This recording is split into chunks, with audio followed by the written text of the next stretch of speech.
Eles não comem carne, derivados do leite ou qualquer alimento de origem animal. Também não consomem nenhum produto que seja fruto de pesquisas ou matéria-prima animal. Veganismo não é uma dieta, mas uma filosofia de vida. Que hábitos você estaria disposto a mudar em defesa dos animais? Hoje você vai conhecer a experiência de pessoas que aderiram a esse movimento que cresce no mundo todo. Para conversar com a gente, nós convidamos a advogada Kelly Soares e o autor vegano Eduardo Coraça. Muito obrigada, gente, pela presença de vocês aqui com a gente no estúdio. Primeiro, eu quero saber como é que começa a história de vocês. Começa com você, Eduardo. Como é que começou a sua história com o veganismo e por quê? Primeiramente, obrigado pelo convite. Minha história pelo veganismo, infelizmente, não começou pela ética animal. Eu não tinha noção dessa compreensão na época. Eu estava mais preocupado com a minha saúde e meu desempenho dentro do meu ex-trabalho, que era literalmente, eu era um cyberatleta, um jogador profissional de um jogo de computador, viajando o mundo inteiro competindo, e eu percebi que os melhores sempre tinham parâmetros fixos. Geralmente eram mais saudáveis, assim, em termos de peso, comiam de forma mais saudável, praticavam mais esportes. Eu vi que na minha melhor época do jogo, eu também era assim. Só que a gente começou a viajar o mundo inteiro, eu comecei a engordar, fumar, beber, viver de junk food. Aí eu comecei a fazer a correlação e comecei a fazer as transições, né? Parei de fumar, parei de beber, comecei a melhorar a minha dieta. O meu jogo começou na hora a melhorar e minha performance física e mental também, eu notei que melhorou consideravelmente. Mas aí eu ainda não estava satisfeito com isso e continuei pesquisando, porque eu continuava com problemas de saúde, sabe? Aí eu fui numa nutricionista minha, ela falou, pega leve com churrasco, que é cancerígeno. Ela não explicou que eram aminas heterocíclicas e hidrocarbonetos policíclicos sendo formados durante o processo pirólise. Entendi. Mas eu falei, pô, como que eu vou pegar leve com algo que é cancerígeno, entende? Aí caiu meio a ficha, eu via vários...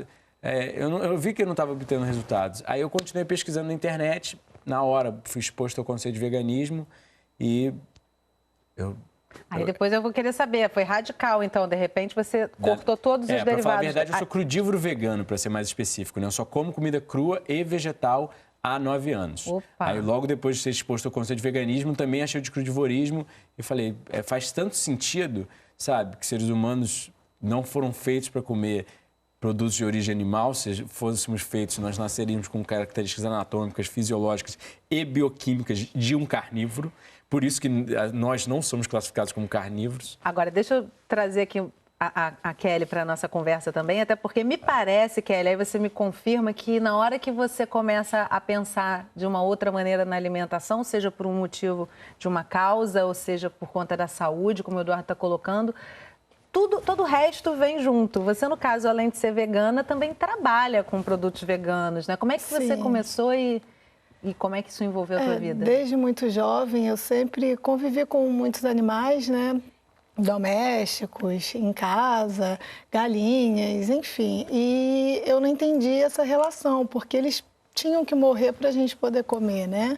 E aí, à medida em que eu fui crescendo, me tornando adolescente, eu parei de consumir os animais e alguns anos atrás eu me tornei vegana, justamente pela questão ética mesmo, princípio basilar, o respeito à vida dos animais. E o fato de eu tenho uma confeitaria vegana, né? E eu passei a fazer doces, bolos veganos, para justamente, como é uma dificuldade você ser vegano, comer um doce com uma característica que te lembre um doce realizado com leite, feito com leite, então... Leite e ovos, Leite, ovos, manteiga. Então, eu faço os doces de uma forma que agrada, assim, muitos veganos, não veganos, e dá para ser gostoso, sem nada disso? Muito, muito. Ai, que bom, deve ser interessante. É interessante que vocês dois começaram por motivos totalmente diferentes, né? O Eduardo, no caso, muito mais por conta de buscar a saúde e você por uma questão ideológica. Isso. O que mudou num primeiro momento? O Eduardo já falou um pouquinho, né? Que você já se sentiu melhor mentalmente, fisicamente. Mas o que muda num primeiro momento quando você elimina esse tipo de alimento da sua dieta? Você sentiu alguma fragilidade, sentiu falta de alguma coisa? Não, eu me senti de fato leve, né? Muito mais leve, muito mais disposta, né? A saúde, eu sou uma pessoa que nunca fico doente, para nada, surtos de gripes, de todas, né? As doenças. Você substituiu por algumas coisas? Aí eu substituo pela base de todos os vegetais, né? Então, você passa a comer melhor também, né, com o veganismo. Você tira lá os lácteos da sua alimentação e consome os grãos necessários realmente, né? Você consome as oleaginosas, então isso eu acho que dá uma fortalecida para o organismo também. Você tem... Só fazer um adendo. Nós acabamos... Alguns adotam por questões animais, outros ambientais, outros por questões de saúde, mas no final das contas, quando você se educa sobre todos os fatores, é quando você mais facilmente se mantém no veganismo. Porque você vê que você faz benefícios a você leva benefícios à sua família, que acaba influenciando eles, você leva benefícios aos animais, que você para de consumi-los, explorá-los de inúmeras maneiras, e a gente leva inúmeros benefícios também ao meio ambiente. Sim. Então, são inúmeros benefícios que a gente, às vezes, até nem sabe, mas também entram benefícios sociais, econômicos, questões sociais como, por exemplo, em torno de 80%, 90% dos grãos produzidos no mundo vão para a alimentação animal. Só que, um nutricionista de Harvard ele fez um cálculo mostrando que com a redução apenas de um dia de consumo de carne, se o planeta parasse de consumir carne pelo menos um dia na semana, a gente conseguiria alimentar todas as pessoas desnutridas ou morrendo de fome no planeta. Esse pensamento realmente é quase que enlouquecedor e deveria ser mesmo, né? A gente devia ter essa consciência. Agora, você acabou procurando a faculdade de nutrição, você já está quase se formando. Por conta disso, teve a ver com isso? O que você aprendeu na faculdade sobre ser vegano? Bom, eu comecei a me sentir muito melhor e reverti todos os problemas de saúde que eu sentia. Minha performance física e mental foi imensuravelmente aumentada e eu tinha uma incapacidade de ficar doente. Eu vi meus sintomas de diabetes indo embora. As 2 cirurgias que eu precisava e meus médicos na época falavam que eram extremamente essenciais, eu nunca mais fiz, entende? Nesses 9 anos eu nunca mais tive nenhuma dor de garganta. Então eu fui motivado a compartilhar esse conhecimento, comecei a escrever livros, criar todo um trabalho na área, canal do YouTube, blog, site, palestras. Aí acabou... Eu vi que para eu ser reconhecido realmente e alcançar o maior número de pessoas, eu precisava do diploma de nutrição, precisava me formar para ter um embasamento melhor. Eu gosto da área, então eu vou adorar clinicar, poder... Imagino também que em alguns momentos a sua ideia sobre nutrição deve confrontar muito essa ideia tradicional da nutrição, né? Porque existe um pensamento arraigado que sem carne não vivemos, né? Confronta, sim. Mas se a gente for olhar os 2 cardiologistas, Bill Clinton, um dos principais cientistas e nutricionais bioquímicos, talvez o mais antigo, com mais publicações, etc., que conduziu o maior estudo epidemiológico nutricional já feito até hoje, todos eles são veganos, entende? Então, as 8 civilizações mais longevas do mundo são quase veganas, ou seja, 1% total calórico de proteína animal. Ou seja, às vezes nem um pedaço de bife no final de semana, entende? No máximo, uma fatiazinha, é um condimento. E não tem leite, obviamente, não tem ovos e por aí vai, entende? Agora, deixa eu te fazer uma pergunta, Kelly. Você trouxe seu marido para o veganismo, sim. né? Dá para ser vegana sozinha? Dá. Em casa? Não, em casa, sim. Sim, dá para ser, né? A diferença é que em casa não entrava carne, né? Já não entrava já não entrava, exatamente. Então, ele, quando precisava fazer as refeições com carne, ele acabava fazendo na rua, mas a janta era sempre compartilhada, era sempre vegana. Você impôs, de certa forma, ali, pelo menos ser vegetariano em casa, digamos, né? Que sim, mas justamente para ele ver que é possível, né? E a nossa convivência aí são 9 anos, né, de convivência, então... Foi bom para ele. Foi ótimo. Então, a gente foi conhecer uma pessoa que, sozinha numa família de 4, 5 pessoas, não sei ao certo, mas uma família grande, consegue ser vegana. E a gente vai conhecer a história dela. A gente vai fazer um rápido intervalo e, na volta, você vai conhecer a Cristal. Ela segue a filosofia vegana na contramão do cardápio da família. O intervalo é rapidinho, não sai daí.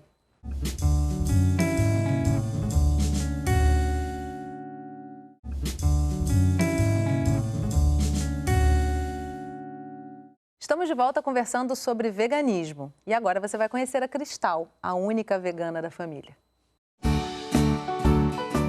A Cristal é vegana há 4 anos. Ela é a única na sua família que aderiu a essa filosofia de vida.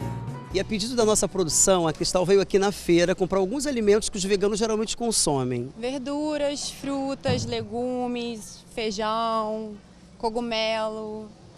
Geralmente é você que faz as compras?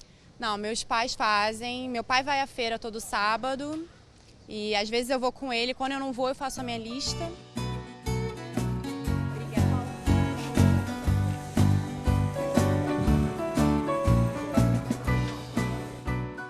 E essa aqui?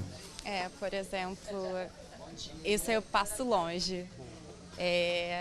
Ver pedaços de animais pendurados, para mim é grotesco demais, é muito agressivo, muita violência, é feio e ainda tem um cheiro muito ruim.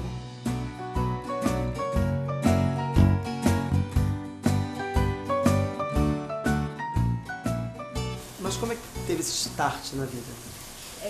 Desde que eu era adolescente, meu sonho era ser vegetariana, porque apesar de eu gostar muito de comer carne, leite, ovos, todo tipo, peixe, frango, eu sentia dentro do meu coração que isso não era certo.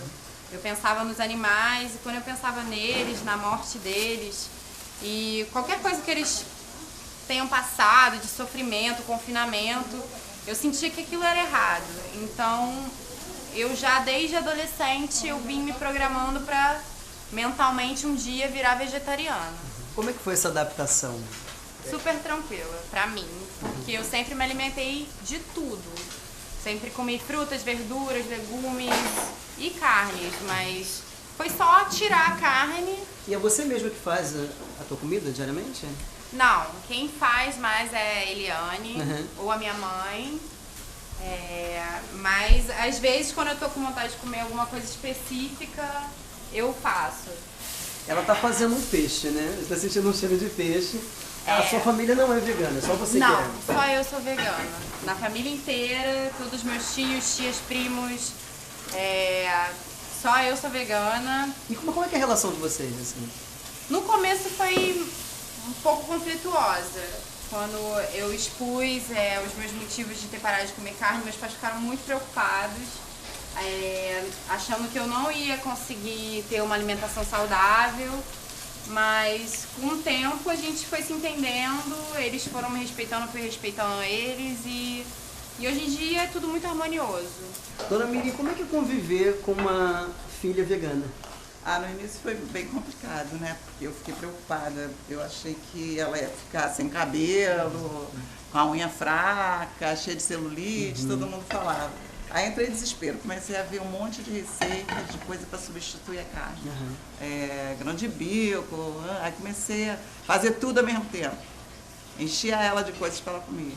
Mas depois eu fui vendo que era muito mais fácil do que eu imaginava. E eu colocar um pouco de outra coisa para mim, separado, assim, um peixe. No início a gente ainda comia uma carne, agora conforme vai passando o tempo a gente não come mais carne, vermelha nem frango, nós comemos só peixe. Estamos tentando virar vegetarianos para depois tentar ser veganos. Você tenta de alguma forma convencê-los a também ser veganos? Sim, o tempo inteiro. No começo mais, mas depois eu vi que isso não cabia a mim. É uma decisão de cada um, então eu parei de perturbá-los um pouco. E Cristal, quando você vai a festas, que todo mundo, né, não é vegano, geralmente? Quando são de pessoas próximas a mim, que conhecem o meu estilo de alimentação, família, amigos próximos, eles sempre fazem alguma coisa pra mim, vegana. Quando eu sei que não vai ter nada pra eu comer, eu como antes alguma coisa ou eu levo comigo. Pra eu não passar fome. Por exemplo, um casamento, que é difícil ter alguma coisa vegana, eu já como alguma coisa antes pra não ficar de barriga vazia.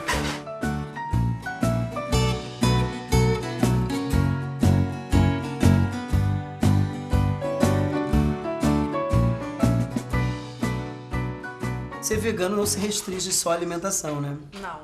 A alimentação ela é vegetariana. O vegano ele tem alimentação vegetariana, ele não consome produtos testados em animais, ele não frequenta zoológicos, parque com animais. E tem uma preocupação de um modo geral que vai muito além da alimentação, porque infelizmente o ser humano, desde sempre, explora muito os animais. Para alimentação, vestimenta, entretenimento, transporte, teste de laboratório, testes pesquisas científicas até desnecessárias, cruéis. Então, o veganismo vem em todas as áreas.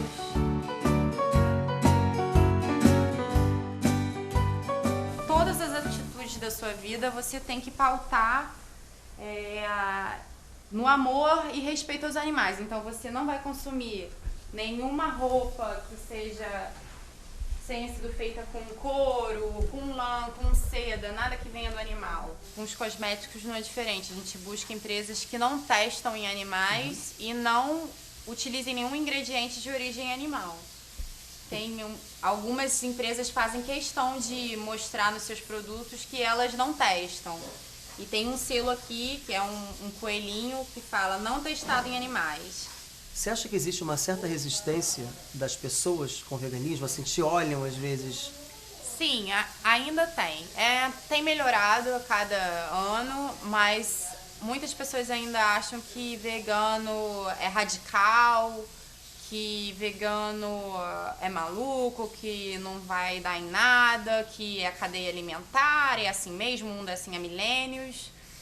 Porque, na verdade, elas não querem ter os hábitos delas questionados. Mas ser vegana é pautar cada atitude do seu dia pensando nos animais, no que aquilo pode trazer de sofrimento para eles.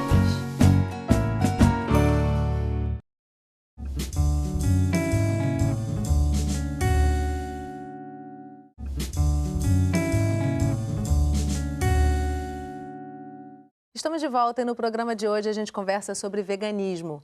Comigo no estúdio a advogada Kelly Soares e o escritor vegano Eduardo Coraça. Gente, a gente acabou de assistir uma matéria no bloco anterior com a Cristal, mostrando como é que é a rotina dela lá. E uma das coisas que me chamou um pouco a atenção é o fato de, na maioria das vezes, me pareceu, ela não fazer a própria compra dela e também não fazer a alimentação dela não passar por uma produção própria dela. Isso é importante? É fundamental ou realmente dá para terciarizar essa parte? Eu acredito que não seja fundamental. É uma necessidade nossa, assim, como a gente vai transformando todos os vegetais em qualquer tipo de prato já conhecido, então é bom a gente estar fazendo a própria alimentação, os próprios lanches durante o dia, mas também se ela tem uma pessoa, se existe alguém que vá cozinhar para você dentro do seu grupo de alimentos, né, permitidos, eu não vejo problema algum. Até facilita um pouquinho, Facilita muito, né? E nessa correria do dia a dia, como nutricionista já quase formado aí, já com certeza lidando com esse trabalho, o que você orienta, Eduardo? Como é que se facilita esse dia a dia? Porque nas ruas é meio complicado, né? Bom, é muito mais simples do que parece, só que a gente está não acostumado a certas coisas. Você pode carregar frutas secas, nozes, qualquer lugar tem um suco, uma água de coco, um hortifruti. Você pode carregar inúmeras coisas e, no final das contas, hoje em dia, a quantidade de restaurantes vegetarianos e veganos no Rio de Janeiro é imensa. Aumentou é muito grande. Cresce, né? Porque cresce a procura, né? Em qualquer restaurante, geralmente na hora do almoço, por exemplo, nessa hora mais de correria, são restaurantes self-service, né? E, no final das contas, você vai parar para pensar, você tem sempre várias cubas com alimentos estritamente veganos. A cuba do arroz integral, a cuba do feijão. Claro que o feijão pode ser feito com carne, mas só que sempre saladas, sabe? Então, até mesmo um crudívoro, no meu caso, eu consigo sentar num restaurante, tem sempre um suco, tem uma salada de frutas, tem uma salada. Tem que querer também, né? É simplesmente uma decisão, né? É um pouco de informação, um pouco de decisão, sabe? É só rever os conceitos, óbvio. É como todo aprendizado. Leva tempo? Leva. Você não sai andando de bicicleta a primeira vez que você pegou a bicicleta. Você cai uma vez ou outra. Você comete um errinho. Você não entende, às vezes, como fazer e você fica assustado, entende? Mas é normal, é realmente... E a preocupação da mãe dela também, né? Ela fala que tinha medo dela perder cabelo. Essa preocupação existe, gente? Existe, sim. Eu acho que essa possibilidade existe? Não, jamais. A preocupação de onívoro, geralmente, em relação a nós, existe. Porque, por exemplo, Kelly trabalha o corpo bastante, né? Isso, malha bastante. bastante. Geralmente se diz que tem que comer muita proteína e tal. Como é que você supre essa necessidade? Justamente nos vegetais? Adquirindo, né, consumindo as fontes de proteínas vegetais, né? Muito grão de bico, muita ervilha, muita lentilha, muito feijão, muito brócolis, couve e assim por diante. Outra coisa que ela fala ali, que quando vai num casamento, por exemplo, ela come antes e tal, esses eventos sociais, já passaram por alguma saia justa? Já, várias vezes, né? Mas... Conta uma pra gente. Justamente de não acabar saindo às pressas de casa, não levar nem comer antes e nem preparar um lanche e chegar no local não ter absolutamente nada para comer. Passa fome mesmo, né? Porque a decisão ela não se enfraquece por conta disso. Não, jamais. Passa fome. Mas infelizmente não somos nós os errados, né? O POF, que é a Pesquisa Orçamentária Familiar Brasileira, mostra que o brasileiro usual consome menos de uma porção de fruta ao dia. O consumo de frutos e vegetais, de alimentos vegetais que as próprias principais organizações, a Organização Mundial de Saúde, a Associação Dietética Americana, entre diversos outros órgãos regulamentadores dietéticos, sugerem uma dieta baseada em alimentos vegetais, que o consumo de produtos animais seja minimizado, seja baixo até, comparado à proporção de... entretanto, não é o que a gente vê nas festas, né? Verdade, geralmente é sempre muita comida industrializada, muito açúcar, muito óleo e muitos produtos animais. Muito antes até de se chegar à possibilidade dessa consciência vegana e tal, massa refinada, enfim, a nossa alimentação em geral, na verdade, vai na direção contrária do que é o ideal, né? Agora, outra coisa que eu achei interessante que ela comenta é o argumento muito comum de que a cadeia alimentar, nós somos carnívoros por natureza. Vocês devem ouvir muito isso também, né? Muito. Como é que é? Bom, a questão é, a gente tem que olhar para a biologia, né? A biologia mostra, as ciências biomédicas, anatomia, fisiologia, bioquímica. Se a gente for olhar para os animais carnívoros, eles são completamente diferentes. Eles são adaptados para caçar o animal, matar o animal, consumir o animal e processar ele e ser bem nutrido. Só que a gente pega um leão, você não consegue causar o que a gente chama de hipercolesterolemia. Não importa se você der manteiga o dia inteiro para ele, você não causa excesso de lipídios no sangue que levam a todos os problemas de aterosclerose, todos os problemas cardíacos, geralmente. Ou seja, você não consegue causar ele porque ele é feito para consumir outros animais que são ricos em gordura. Entende? Ele come ossos. Ele consegue digerir ossos. O ácido hidroclorídrico, que é o ácido para digerir proteínas, é muito maior. Ou seja, ele tem ferramentas anatômicas, bioquímicas e fisiológicas fornecidas pela natureza, no seu código genético que ele desenvolve, já meio que nasce com, para consumir outros animais, entende? Então ele consegue facilmente caçar, a gente não. A gente tem que desenvolver ferramentas, a gente tem que jogar o animal no fogo, jogar um salzinho. Ele tem uma parte do código genético dele que sintetiza uma proteína na língua que permite-o a sentir os gostos que ele sente. Então, por isso que um gato, se você der fruta para ele, você não vê ele... Ele realmente precisa da... Ele não liga para a fruta.